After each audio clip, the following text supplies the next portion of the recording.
Welcome to the part 1 of chapter 7, control and coordination.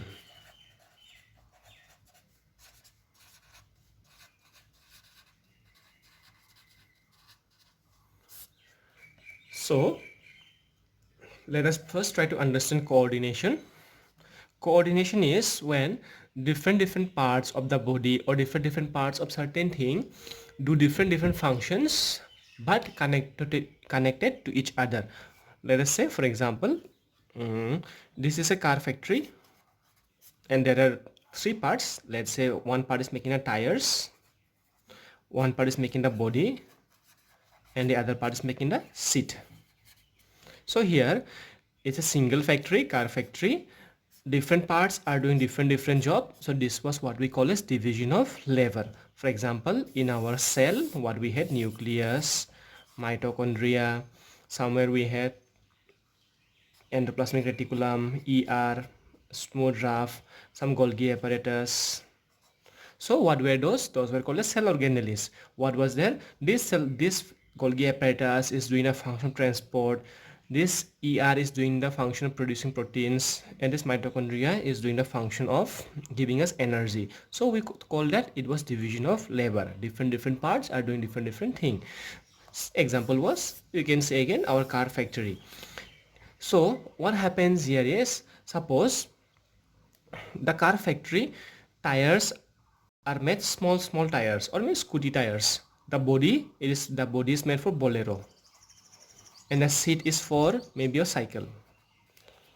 Will this car work? No. Here division of labor is there, but among the different parts there is no coordination, there is no connection or relation. So this is what we mean by coordination.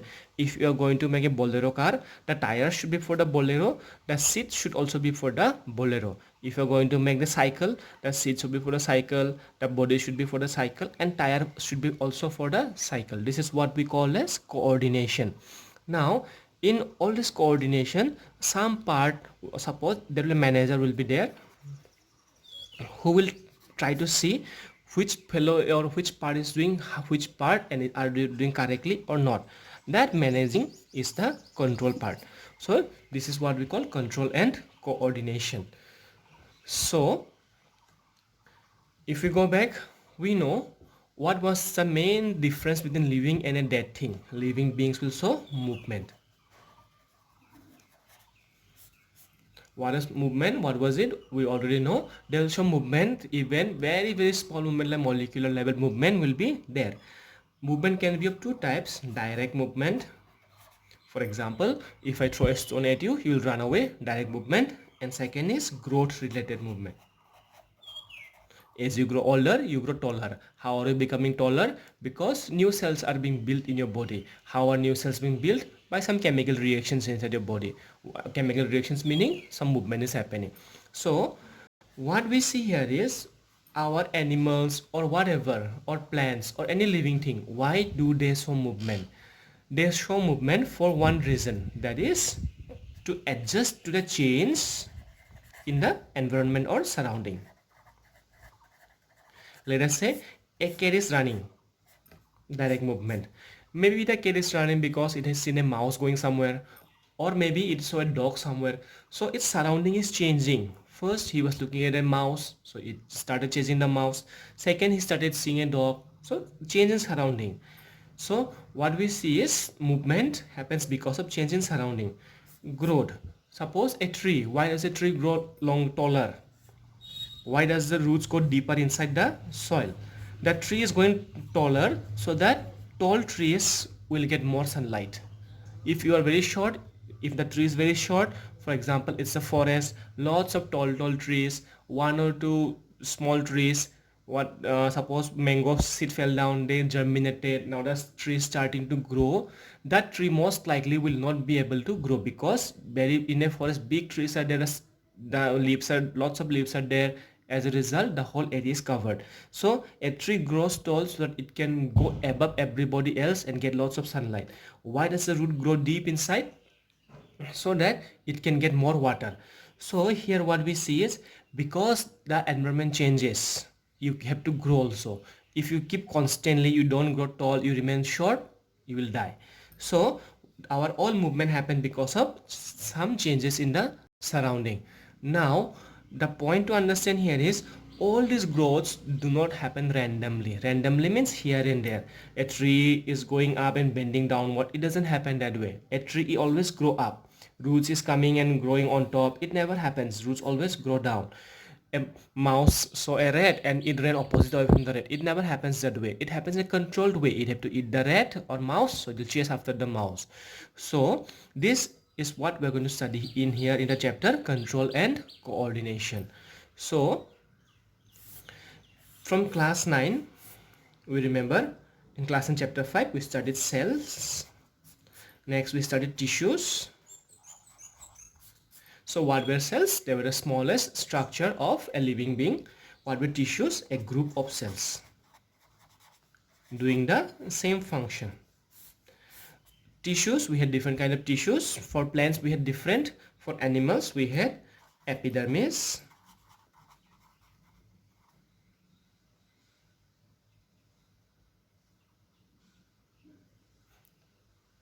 next we had muscular,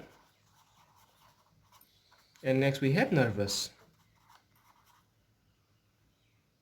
Sorry, it was not epidermis, epithelium. Epithelium means the skin or the coverings. Muscular means those which will show movement, and nervous means which will control. It was given nervous tissue is made up of neurons. If you remember, and neurons were that our mosquito racket or the racket type. So which we are going to study a little bit more about it. So here we are going to see control and coordination. In control and coordination, in case of animals, everything will happen because of this nervous tissue. So when we are talking about nervous tissue, what was tissue? Tissue was a group of cells, group of neurons. Instead of cells, why did I call it neuron? Because nervous tissue is made up of a special type of cells, and those cells are called as neurons. When drawing, you can simply draw it this way. Remember always, these two should not be connected.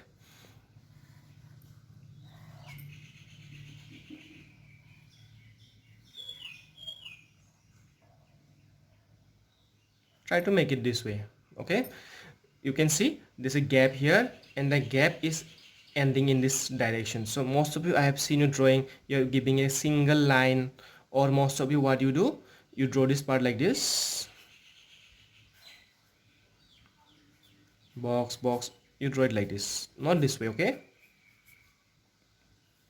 and you simply draw like this. So be careful, try to draw it this way. Next, here you can give the hair-like structures.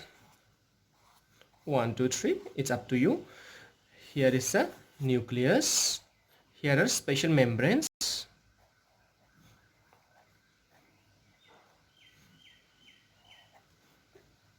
Sorry, I forgot what they were called. So okay, whatever. So this is a cell. Every cell should have a nucleus. This is the nucleus.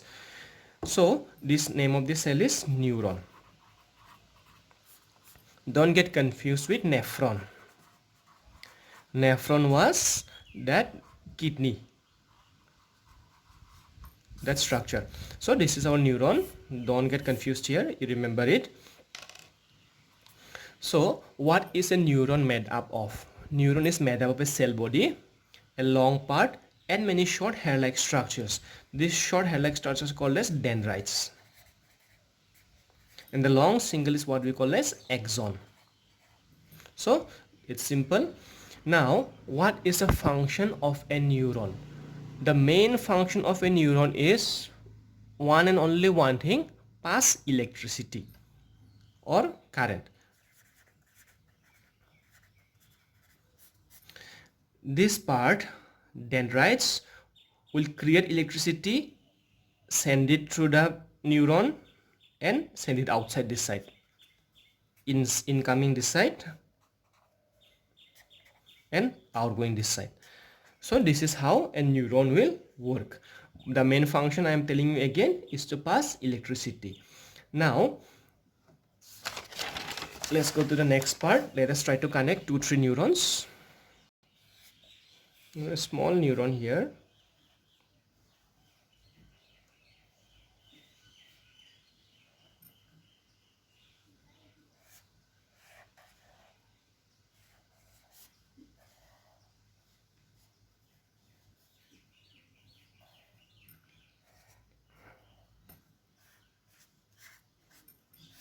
These are dendrites.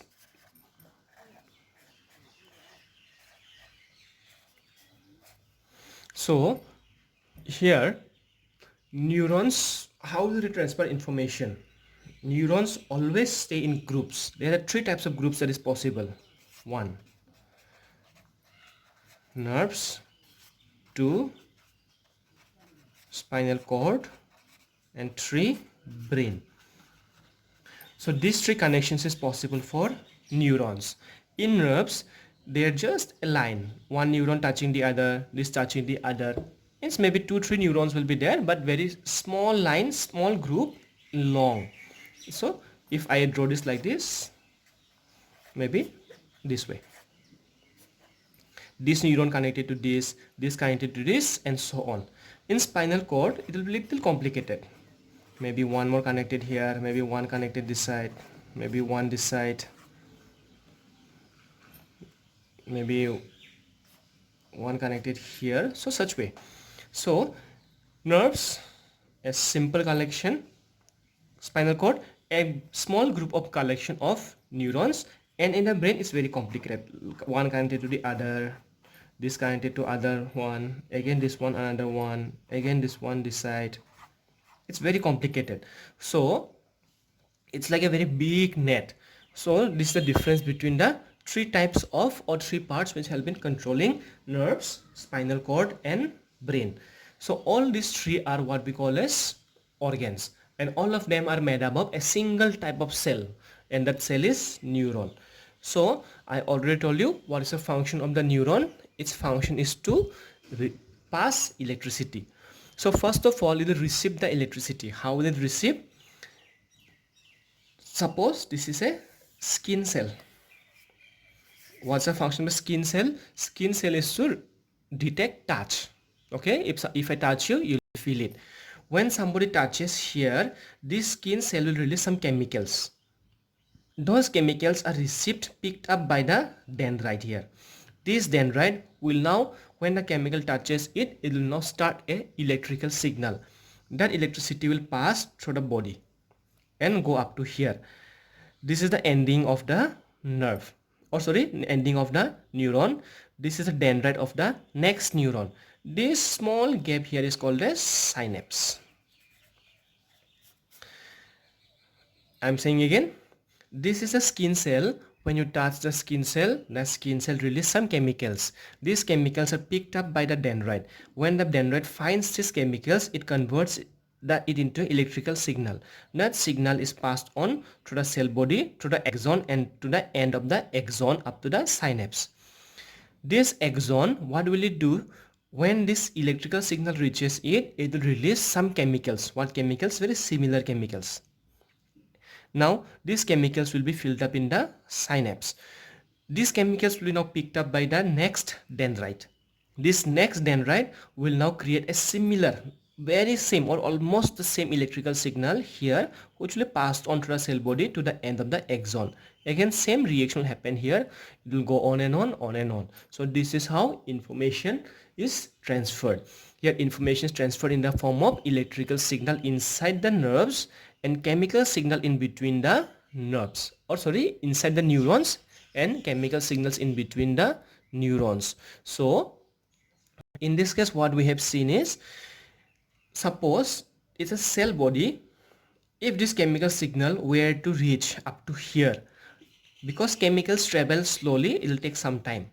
But because from here it's changing electrical and electrical is going up to here, electricity pass very fast. As a result, the information is transferred very, very fast. Now, the touch from the outside is called a stimulus. or stimuli. Plural will be stimuli.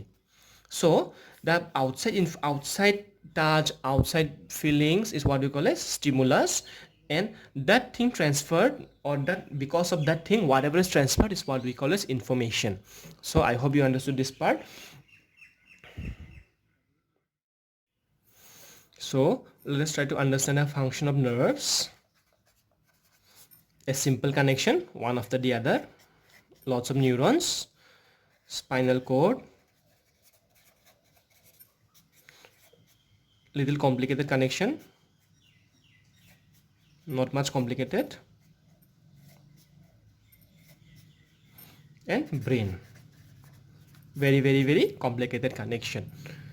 So what happens, let us just see an example.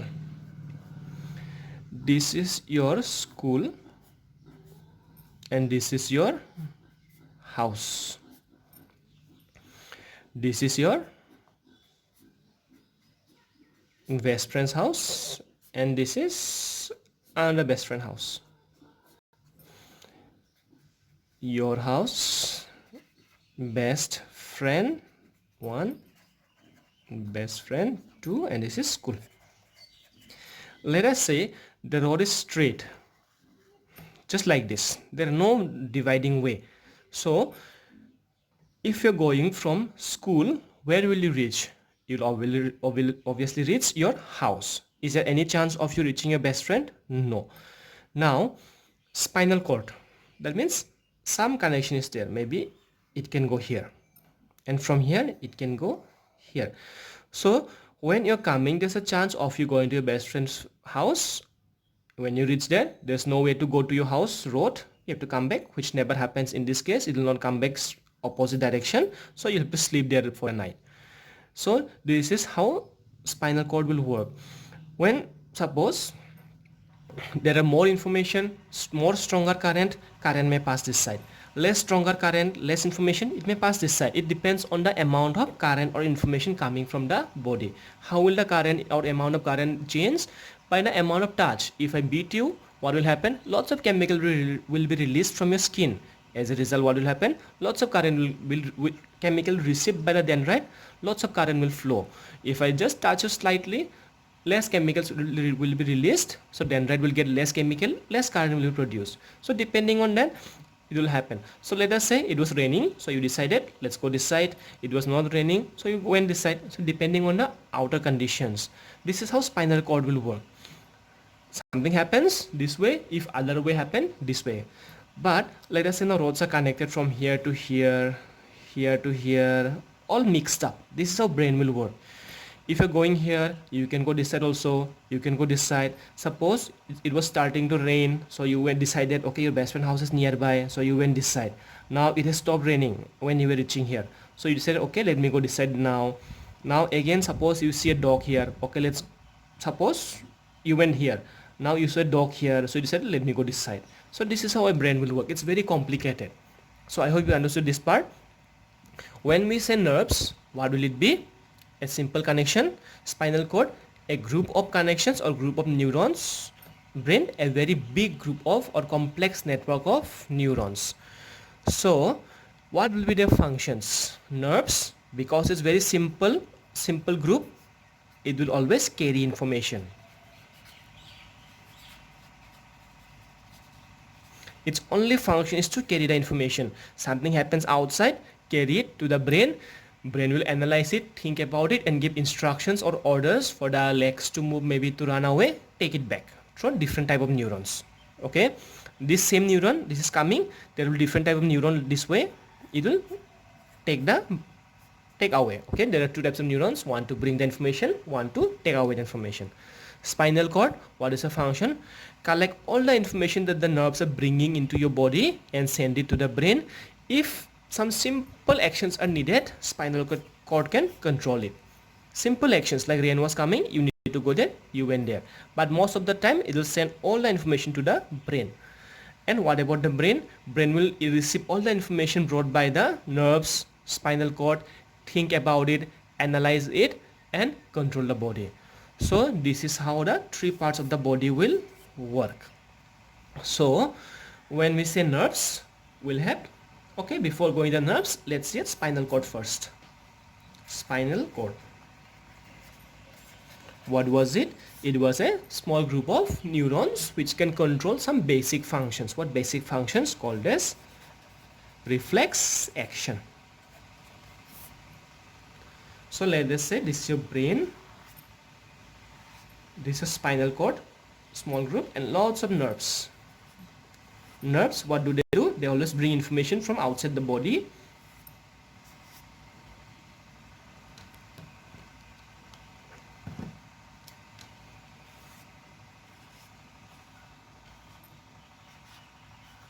So let us think, red nerves bring the information from outside the body to the spinal cord, and the black color takes the information from the brain or from the spinal cord back to the body.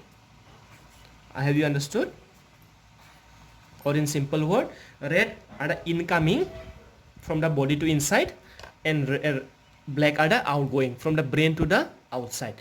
So what I have drawn here is, in the brain I have not connected any incoming nerves, because all the nerves that come from outside the body to the from the body to the brain will first enter the spinal cord. It will never directly come inside the brain. Next, nerves, sometimes they can go from the brain directly outside. What are outside nerves? They are the ones which are carrying the information or the order given by the brain. From the spinal cord also it will go away. So here two types of nerves will have: cranial or cranium is brain, and spinal. Okay, spinal means those nerves which are connected to the spinal cord. Cranial means those nerves which are connected to the brain. So here this whole setup will call as peripheral nervous system. How many types of peripheral nervous system we have? Two types, cranial and spinal. So here what we see is, spinal nerves have incoming nerves and outgoing nerves. Cranial nerves have only outgoing nerves. So remember this much: all the information coming from the body to the brain first enter the spinal cord. All the information going from the brain to the body can go from the brain directly or can go from the spinal cord also. So now let's try to understand reflex action. What are reflex action? Those actions which are needed to be done very fast. How fast can the information be transferred by the nervous tissue or our neurons? Very fast. But sometimes we need faster movement. Let us say, for example, you are going and trying to help your mother in the kitchen, and by mistake what you did, you touched a very hot spoon. Now what happens?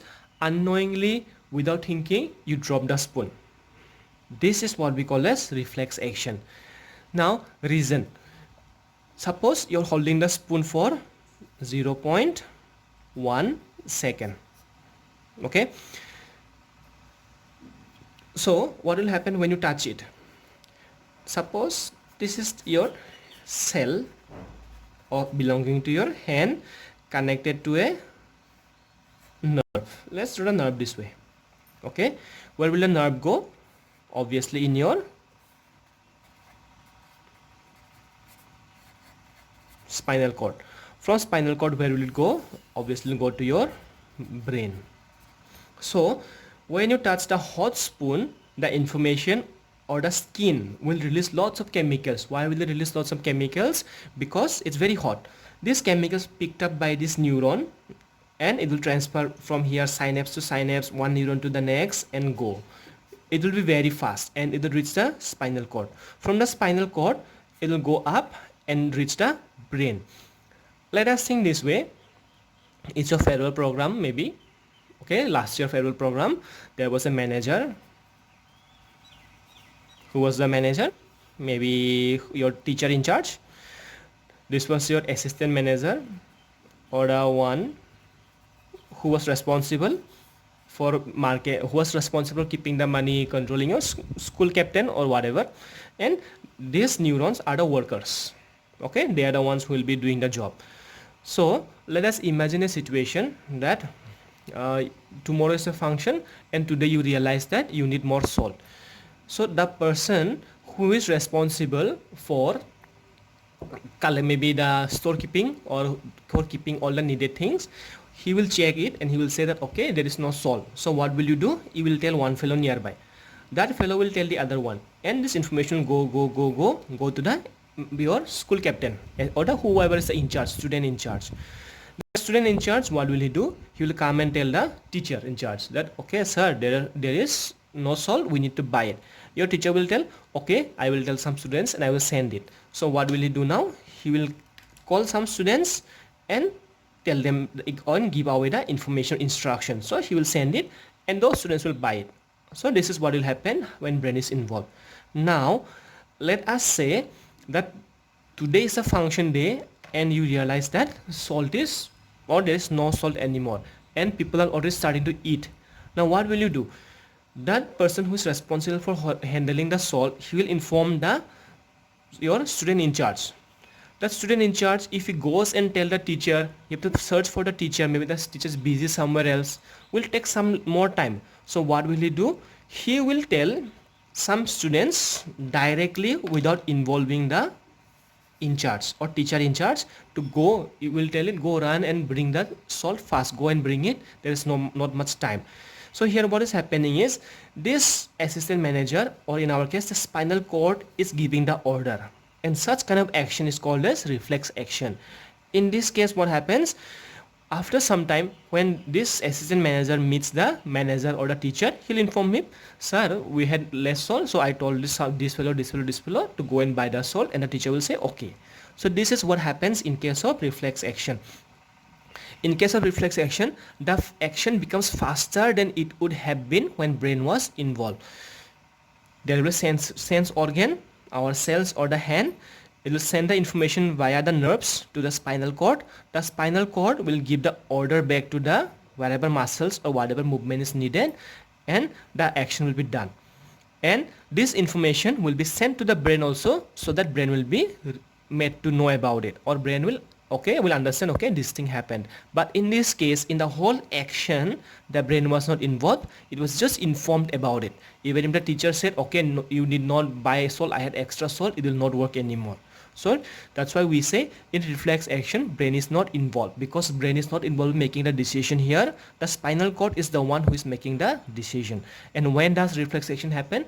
When the things need to be done very fast, like when you are holding a hot spoon for 0.1 second or 0.2 second, both of them are very less time, but 1 second, 2 second, or 0.1 second, 0.2 second make a very big difference. In 0.01 second you may not get burned, but in 0.2 second you may get burned, your hand may get burned, and you'll have the big boil type water inside.